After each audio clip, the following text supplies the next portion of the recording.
করবো না। তোমরা বাঙালি, হ্যাঁ শুধু পাসপোর্টটা এরকম ভাবে দেখাইছি। সাথে সাথে জিজ্ঞাসা করছে যে বাঙালি, সাইড করে দিচ্ছে এক সাইডে, যে বলছে যে তোমাদের এন্ট্রি নেই এই জায়গায়। অফিসার বলতেছে যে কিছু টাকা দাও তো তোমাদের পাস করে দিই। বলতেছি যে আল্লাহর কসম যে তোর আমি টাকা দিছি। যে আমগতনে 4 জনের তনে $2000 চাচ্ছিল। $2000 মধ্যে আপনার $400 দিছি। যে তো করে জেলে বর্মু তোরা কিসের জন্য আসছ? ওই জায়গা থেকে মারতে মারতে 3 তলায় তুলছে। হ্যাঁ, পাসপোর্ট আমাদের পাসপোর্টও শো করে নাই।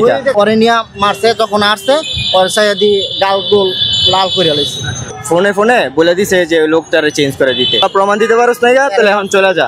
তখন আসে আমার ডাকাইতে পিছিয়ে থাবড় ঘুষি দিতে এসে তখন নিয়ে এসে বাসায়। জি, অভিযোগ দেব, পাকিস্তানি এম্বাসির সাথে অভিযোগ দেব। যখন আমরা ফার্স্টে পাকিস্তান ট্যুরিস্ট ভিসার লেগে গেছি আর কি, ঘোরার জন্য আর কি 4 দিনের জন্য ঘুরতে গেছিলাম। তো পাকিস্তানের এই জায়গা থেকে ব্যাংকক গেছিলাম। ব্যাংকক থেকে ট্রানজিট দিছে আপনার ইসলামাবাদ যাওয়ার পর ওই জায়গা থেকে ইমিগ্রেশন পার করতে গেছি। তো ইমিগ্রেশন পার করতে লাইনে দাঁড়াইছিলাম আমরা 7 জন। এক ফ্লাইটে আমরা 7 জন বাঙালি ছিলাম। তো 7 জনের থেকে 3 জন ফার্স্টে 2 জনের বই দেখছে, যে পাসপোর্ট দেখানোর পর তো ওরা 2 জনকে আলাদা করে ফেলাইছে। আলাদা করে ফেলানোর পর দেন তারপরে সে আমাদের ডাক দিছে। ডাক দেওয়ানোর পর ফার্স্টে যেমন ওই আরেকজন গেছিল, তারপর দেখতেছে পাসপোর্ট দেখা পুরা খুলেও নেই, কেউ উপর দিয়ে দেখছে যে বাংলাদেশ। দেখার সাথে সাথে আমরা 4 জন ডাক দিয়েছি, 4 জন একসাথে করছে, সাইডে বসায় রাখা। তারপরে বলতেছে যে তোমাদের ব্যাক করা হবে, তো এখন আবার চলে যাবা, যে জায়গা থেকে আইসো ওই জায়গায় তোমার চলে যেতে হইব। তো তোমাদের বাংলাদেশ কোনো বান্দা ইধার कोई घुस नहीं सकता है, এটা কইছে। বাংলাদেশি হ্যাঁ ভাল লাগে না। সোজা কথা কইছে যে উপরের থেকে হ্যাঁ অর্ডার আছে যে বাংলাদেশি মানুষ কোনো অ্যালাউ করবো না পাকিস্তান। তার আমরা ওইটা জানি না, যে মনে করছিলাম যে আমাদের সাথে বন্ধুত্ব হবে। তার আগে আমরা গেছি যে আমাদের সাথে বন্ধুত্ব হবে, যে আমরা ঘুরে দেখতে গেছি, কাশ্মীর ঘুরতে গেছিলাম, যে এটার জন্য আর যাইতে পারি নাই কা। তো ওই ইমিগ্রেশনে তো পার করতে পারি নাই। দেন আমাদের থেকে ওই জায়গায় আটকাইছিল। তো এক লোকে ইমিগ্রেশন অফিসার বলতেছে যে কিছু টাকা দাও তো তোমাদের পাস করে দিই। তো ওই জায়গার ভিতরে আমার বলতেছে যেমন যে একজন জনপ্রতি 500 টাকা করে দিতে, $500। তো আমি ওই জায়গার ভিতরে বলতেছি যে এত টাকা তো আমাদের হবে না, তো কিছু কমিয়ে দেন। তো বলতেছে যে কত দিবি? তারপর তখন আমি বলতেছি যে জনপ্রতি 100 টাকা করে দিই। তো বলতেছে যে ঠিক আছে, 4 জনের $400 দিছি আর কি। দেওয়ার পর ওরা বলছে আরেকজন আমার কি নিয়ে গেছে উপরে দিয়ে 3 তলায় নিয়ে গেছে।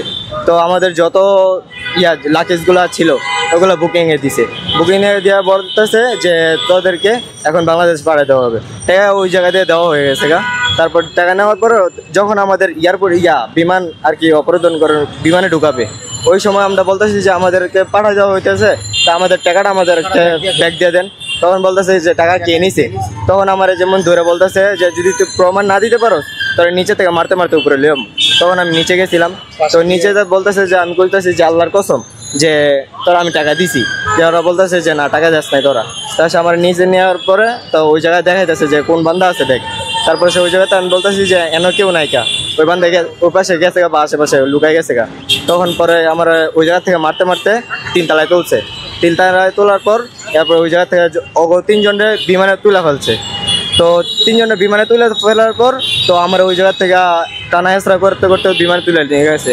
বিমানে তুলে নেওয়ার পর তারপর ওই জায়গা থেকে আমাদের যখন আমার ঢুকাইছে সাথে সাথে বিমান ছেড়ে দিছে। আটকানোর কারণ মূলত যে আমরা কোনো প্রয়োজন দেখে নাই। 2 জন বাঙালি আটকাইছে ফার্স্ট। হ্যাঁ, পাসপোর্ট আমাদের পাসপোর্টও শো করে নাই, যে পাসপোর্ট খুললে যে দেখবো ভিসাটা চেক করবো ওইরকম কিছু করে নাই।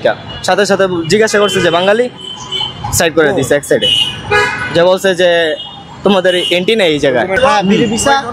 সরকার অনেক সুযোগ দিছে আমগোর সাথে বন্ধুত্ব করা। আমাদের এরকম মামলা নাই, কোনো কিছুই নেই।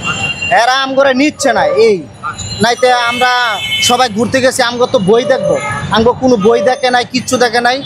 আমরা 7 জন বাঙালি ছিলাম। বাঙালির 7 জন, 2 জন নিচে প্রথম আর 4 জন আমরা একসাথে ছিলাম।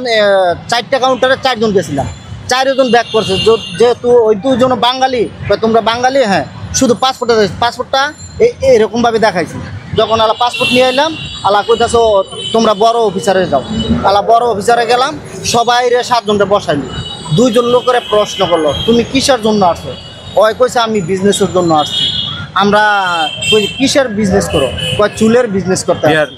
ওই দুজন লোক আমগোর সাথে এখন নাই, আমরা 4 জন আছি। তখন আমগরে আর রিজন কোনো প্রশ্নই করে নেই। তখন আমরা নিজেরা প্রশ্ন করছি, ভাই আমগো কি সমস্যা, কয় তুমগো কোনো সমস্যা নাই, তুমগরে নিচ্ছে না, উপরের নির্দেশ, তুমগরে বাংলাদেশি লোক নিবে না। তা আমরা বাংলাদেশি লোক যখন নিবে না তখন আমাদেরকে ভিসা কেন দিলেন? নমস্কার বন্ধুরা, এটি একটি ভাইরাল ভিডিও যেটা বাংলাদেশের। আপনারা শুনলেন যে 4 যুবক যারা পাকিস্তান ঘুরতে গেছিল এবং পাসপোর্ট ভিসা সহ তাদেরকে ভিসাও দেওয়া হয়েছিল। তারা ভাবছিল হয়তো যে এখন তো ইউনূসের সরকার চলতেছে বাংলাদেশে এবং পাকিস্তানের সাথে তাদের ভালো সম্পর্ক। এটা আমরা সোশ্যাল মিডিয়ায় এখন সবাই খবর রাখতেছি যে পাকিস্তান ওদেরকে নানা রকমভাবে হেল্প করতেছে, যার ফলে হয়তো এই যুবকরা ভাবছে, বাংলাদেশি যুবকরা, যে আমরা এই সময়ে একটা সুযোগ যে পাকিস্তান ঘুরে আসি। তো আমরা তাদের মুখেই শুনলেন যে পাকিস্তানে ঢুকার তো দূরের কথা, তাদেরকে এয়ারপোর্ট থেকে ঘুরিয়ে দিছে। কেন? শুধু পাসপোর্টের নাম দেখে আর পাসপোর্টে দেখছে যখন যে তারা বাংলাদেশি বলেই তাদেরকে কিন্তু পাকিস্তানে অ্যালাউ হলো না।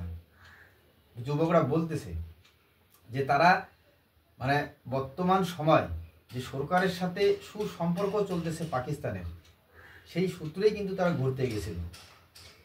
তারপরেও তাদেরকে বাংলাদেশি বলে পাকিস্তান কিন্তু তাদেরকে নিল না, ফিরিয়ে দিল। শুধু ফিরিয়ে দেওয়া বলা যেতে পারে না, সব দেশে তো কারাপশান হচ্ছে, সেটা ইসলামিক দেশ হোক আর যে কোনো দেশই হোক। কারণ ইসলামিক দেশে তো কারাপশন হওয়ার কথা না, তবুও পাকিস্তানে তাদের কাছে কি করে ঠকিয়ে টাকা নেওয়া হয়েছিল। এবং সেই যুবক বলল যে টাকা নেওয়া হয়েছিল নিচে, আবার নিচ থেকে যখন উপরে তাদেরকে রিজেক্ট করে দেওয়া হলো যে না, উপরের আদেশ বাংলাদেশি লোক এখানে অ্যালাউ হবে না। কিন্তু যখন তিনি টাকার কথা বললেন যে যখন আমাদেরকে ঘুরতে দেওয়া হচ্ছে না বা যেতে দেওয়া হচ্ছে না, তো আমাদের যে টাকা দিলাম সেই টাকা কি হলো? ডলার। এবং সেই ডলারের জন্য তারা অস্বীকার করলো যে কাকে দিছে। নিচে এসে যখন দেখা পায় যে কেউ নাই, তাকে কিন্তু থাপ্পড় মারতে মারতে আবার উপরে নিয়ে যাওয়া হয়েছে। তারা বলছে যে থাপ্পড় খেতে খেতে তার গাল লাল হয়ে গেছিল।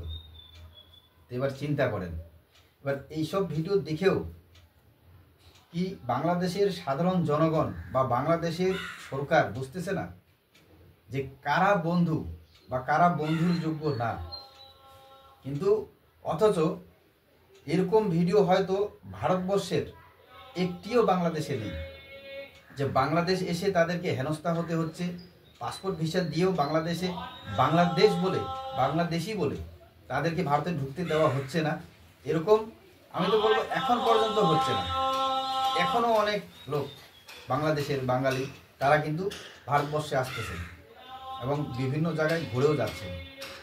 কিন্তু অথচ যে দেশ মানে এখন তো সোশ্যাল মিডিয়ায় বলা হচ্ছে অনেক, যেহেতু ভারতবর্ষ এবং বাংলাদেশের সম্পর্ক একটু চির ধরছে বলে চিন্ময় মহাপ্রভুকে গ্রেপ্তার করার পরেই, তারপর থেকেই কিন্তু ইউনূসের সরকার এবং ভারতবর্ষে সরকারের মধ্যে একটু হয়তো ফাটল দেখা যাচ্ছে, যার কারণেই এখন হয়তো একটু বন্ধ আছে।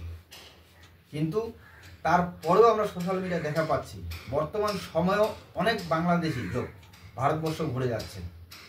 কিন্তু ইউনূসের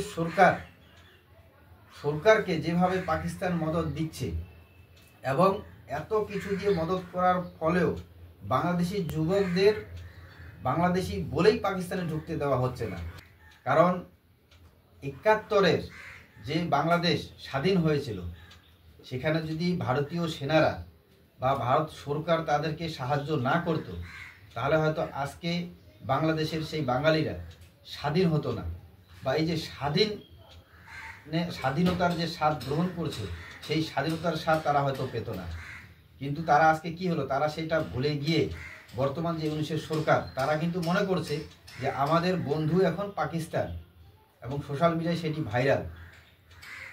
বর্তমান সময়েও ভারতবর্ষ থেকে চাল যাচ্ছে বাংলাদেশে, কিন্তু পাকিস্তান থেকে কি আসতেছে আমরা সবাই জানি, কিন্তু তারপরেও তারা কিন্তু বুঝতে পারতেছে না।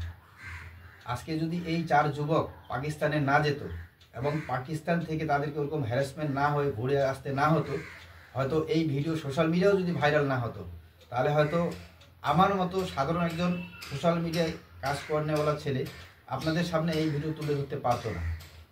তো এই ভিডিওটাই কোনো না কোনোভাবে প্রকাশ করে যে কারা বাংলাদেশের বন্ধু এবং কারা বাংলাদেশের শত্রু। কিন্তু কি বলবেন, এরা কি বুঝবে? এরা মৌলবাদী সরকারের মতো হয়ে গেছে এখন। মৌলবাদ এদের কাছে বেশি, কারণ এরা ইসলামিক যে একটা দেশ, সেই দেশ গঠন করতে যাচ্ছে, কিন্তু সেই দেশ গঠন করতে গিয়েও বাংলাদেশে আজকে কত রকম কাটাকাটি মারামারি হচ্ছে তাদের মধ্যে। তো বন্ধুরা, আপনারা ভিডিওটি পুরোপুরি দেখলেন, আপনারা আপনাদেরও ব্যক্তিগত মত অবশ্যই জানাবেন। জয় হিন্দ, জয় বাংলা।